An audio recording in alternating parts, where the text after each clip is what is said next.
အားလုံးပဲမင်္ဂလာပါကျွန်တော်စိတ်ကွာကျွန်တော်ဒီတစ်ခါမှာတော့ဆရာစောစောအောင်ရဲ့မကြည့်ပြနဲ့ရွှေစနာခင်ပြူဆိုစောင်းထင်းအောင်မှန်ဗီဒီယိုတွေကချစ်တော်မကြည့်ပြဆိုတဲ့ခေါင်းစဉ်နဲ့ခေါင်းလေးကိုဖတ်ပြခြင်းပါတယ်ဒါတော့သူရဲ့တရုပ်ပေါ်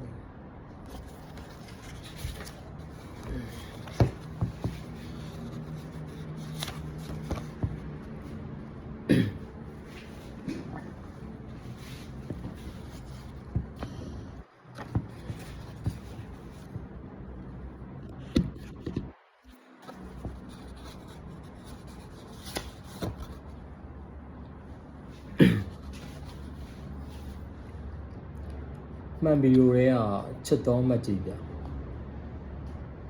အင်းလျာလန်မီပွိုင်းပြုံးများလက်ဖေးတိုင်းဥယျာဉ်မှာမကြည့်ပြနဲ့ကျွန်တော်ရန်ဖြစ်ခဲ့ကြသည့်အကြောင်းပြန်လည်တွေးတောကြည့်တော့အခါအချို့သည်လွမ်းစရာအချို့သည်ပျော်စရာအချို့သည်ရည်စရာကောင်းကြပါသည်အမှန်စစ်စစ်ချစ်တို့ဖြင့်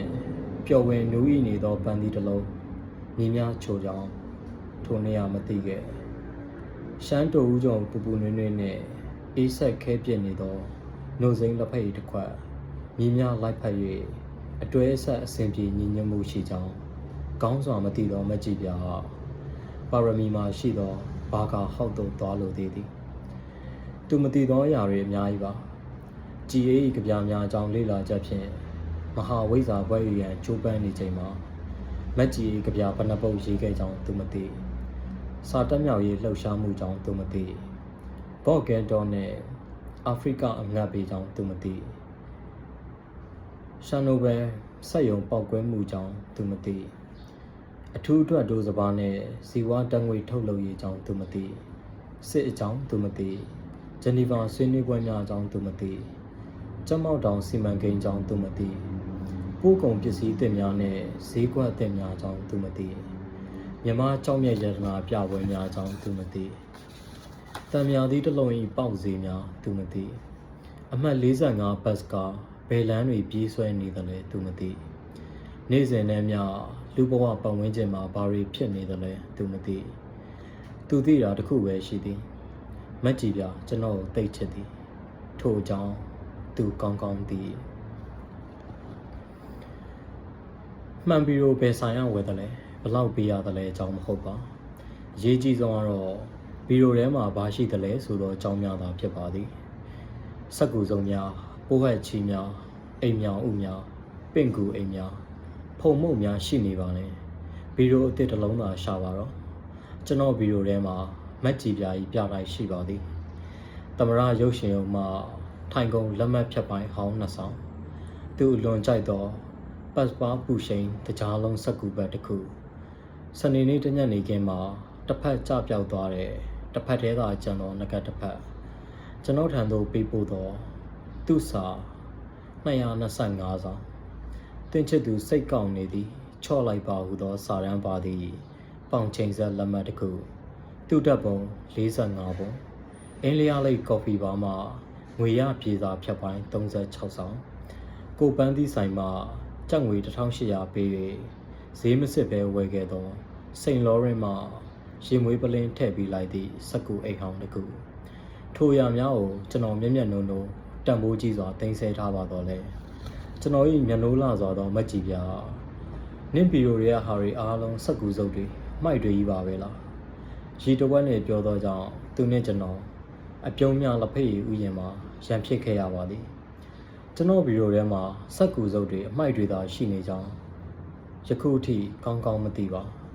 ဗီဒီယိုတွေကစက်ကူစုံများသည်ရှိစရာကောင်းလာ၏လမ်းပေါ်မှာအမှိုက်တွေရှိသည်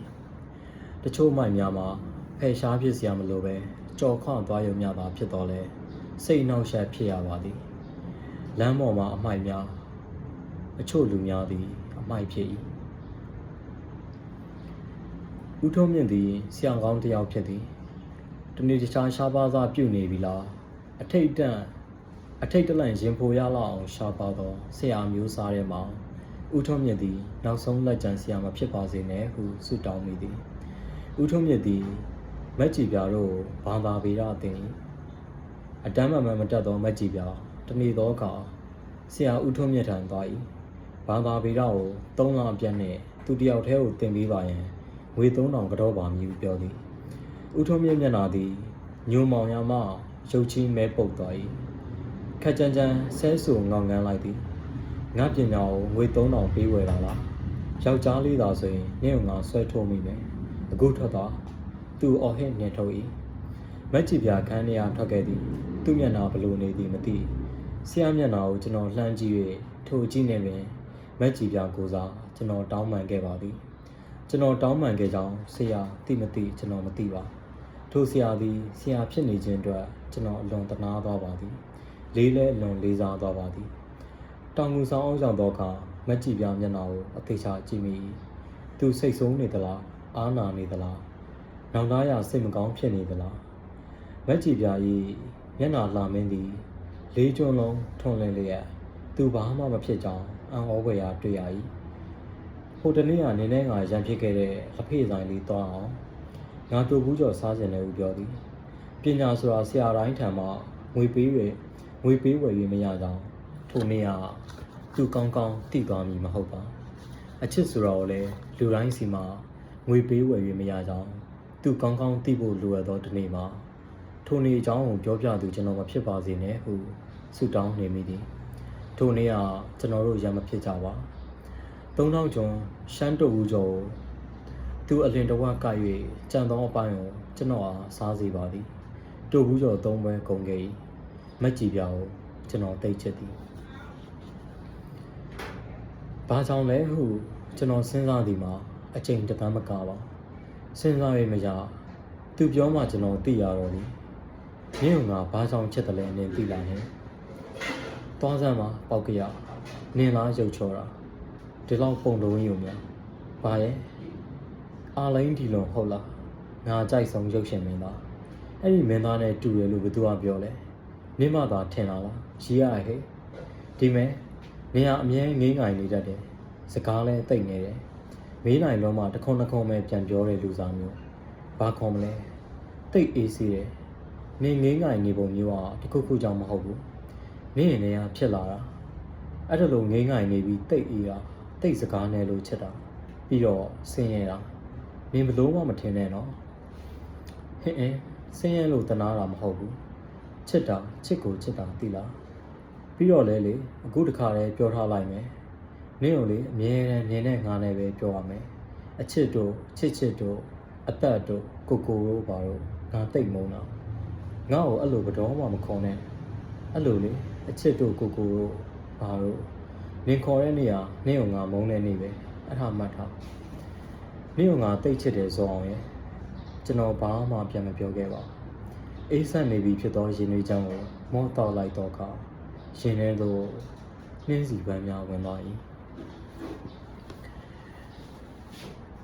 မက်ကြီးပြကားမောင်းလွန်ကျန်းသည်ဂျပန်လုံး recondition ကားမျိုးမဟုတ်နို့နှစ်ရောင် Volvo ကားတစ်ပတ်ရဲ့ဂျပန် Toyota 5 စင်းစာလောက်ပေးရတော့ကားကြောင့်ကျွန်တော်သိမ့်နာမလဲဘယ်နံပါတ်စီလင်ဘယ်ရောက်သည်ရှိတာသိသူဖြစ်၏မက်ကြီးပြကားမောင်းအလွန်ကျန်းသည်သူကားမောင်းနေစဉ်ကျွန်တော်နဖူးဆန်ဆက်ကျွန်တော်ရင်ဘတ်ကျွန်တော်လက်ဘွားတွေအမြဲလိုချွေးရွှဲဆုံးနေတတ်၏ဘရိတ်ကိုစောင့်အုပ်လိုက်သောအခါမျိုးကျွန်တော်ရင်ထဲမှာပို၍အေးသွားပါသည်ဂီယာပြောင်းသောအခါမညင်သာဂီယာဘူးသည်ကိုလက်ဖနှောက်နှင့်ရ၍ပြောင်းတတ်၏ကလတ်လော့လီပါဖိနှင့်ကားကလေးဝေါကနေရိတ်ကနေပြေးထွားတတ်သောအခါမျိုးတွင်ကျွန်တော်မျက်စိတွေပြ၍ဘာမှမမြင်ရသို့တော့ဒီလိုကြမ်းကြမ်းရမ်းမောင်းနေခြင်းမှာကျွန်တော်လွင်မျောตายရနေတတ်၏ပန်းနိုင်ကိုရောက်မှတပ်ပြင်းရှည်ချရတော့သည်ဘလောက်ကြာကျွန်တော်အသက်အောင်ထားမိတယ်မသိမီးပွိုင်မှာအလဲမီးဝါတစ်လုံးဖွင့်လိုက်မိတ်လိုက်ဖြစ်နေ၏နင်ကားမောင်းကျန်းလိုက်တာကြည်ပြရဲ့သစ္စာတဲ့ကြည်အေးကြပြလားဗာဂျီးနီးယားဦးဆိုတဲ့ဆိုင်းဆရာမကြီးကြားဘူးလားသူရဲ့ပိုးဖလိုင်နီကုံဆိုတဲ့ဝတ္ထုလိုတစ်ပုဒ်ဖတ်ဘူးလားဆရာထင်လင်းသိလားကမြူးရဲ့အောက်ဆိုင်တာကိုဘာသာပြန်တဲ့ဆရာသစ္စာထဲမှာသစ္စာတစ်တဲမှာဂျနီဗာဟူးရဲ့ပဲ့တယ်တန်းတွေရနံ့တွေဘလောက်ပါနေတယ်လဲစဉ်းစားကြည့်ပါလားဟုတ်ချင်ဟုတ်မှာပေါ့ပိုးဖလန်မျိုးမီးကိုတို့ ကိုကျိုးနေခဲ့ပြီတဲ့ငါဘူမိဗေဒယူပေမဲ့မြန်မာကဗျာကိုဖတ်ပါတယ်မြက်လဲတိတ်မြတ်လို့တယ်ဟင်းငါတခါမှကဗျာမဆက်ဘူးဆက်ဖို့လည်းမကြိုးစားဘူးပါဘူးကဗျာဆိုတာရေးတတ်ဖို့တဲ့ချစ်တတ်ဖို့ကပိုရေးကြည့်တယ်မကြည့်ပြရဲ့အေးဟုတ်တယ်ဒီနေ့ငါစကားပြောတာတော်များသွားတယ်သစ္စာတဲ့ကြောင့်လင်းစာပြောလာလို့ပါတကယ်တော့ငါတို့အားလုံးဟာပိုးဖလန်တွေပါပဲငါမှာကြပြရှိပါတယ်နေဟာကြပြတစ်ပုတ်ပဲနေဟာတစ်လောကလုံးမှာရှိတဲ့ကြပြအားလုံးပဲတိလားကြည့်ပြပိုးဖလန်ပါပဲလေ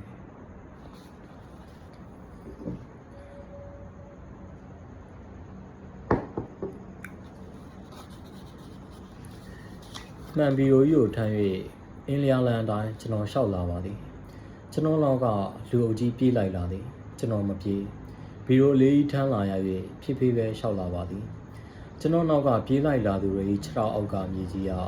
ထူးဆန်းစွာနောက်ပြန်၍နေ၏သူတို့လက်ထဲမှာဒုတ်တွေဓားတွေကြောက်တုံးတွေပါ၏ကျွန်တော်မိလင်စစ်စစ်ညံ့ညံ့ခြေလိုက်မည်ကျွန်တော်သိမှရေးမကြည့်ပါမှန်ပြီးတော့ကွဲရှာသွားမျိုးသာစိုးရိမ်ပါ၏ကျွန်တော်ကြက်လောင်စွာရှီမောလိုက်သည်နောက်ကလူဝေးရီကြံ့ရင်ခဲ့သည်သူတို့ခြေထောက်အောက်ကမြေကြီးနောက်ပြန်၍တော့ပုံမြန်လာပြီးတင်သည်ရုတ်တရက်ကျွန်တော်ခြေထောက်အောက်ကမြေကြီးရုတ်တရက်ပျောက်ကွယ်သွား၏ကျွန်တော်ရှင်းမှမြေပြင်သည်ရှည်ပြင်ဖြစ်သွား၏ရေထဲသို့ဗီဒီယိုရောလူပါဝုန်းကနေဖြစ်ကြသွားပါတော့သည်ကျွန်တော်မျက်လုံးနှရွက်နှာခေါင်းပါးစပ်ထဲသို့ရေများဝင်လာ၏အနှံ့ဆိုးဝါပုတ်ဟောင်လာ၏အရသာခါ၏တက်ရှူမရမွန်းကျလာပြီဗီဒီယိုကြီးရေထဲမှာပတ်လက်ဘောလုံးမျိုးလျက်တကားကိုဖွင့်၍ဗီဒီယိုထဲသို့ကျွန်တော်ခက်ခဲဝင်သည်ဗီဒီယိုတကားပြန်ပိတ်၏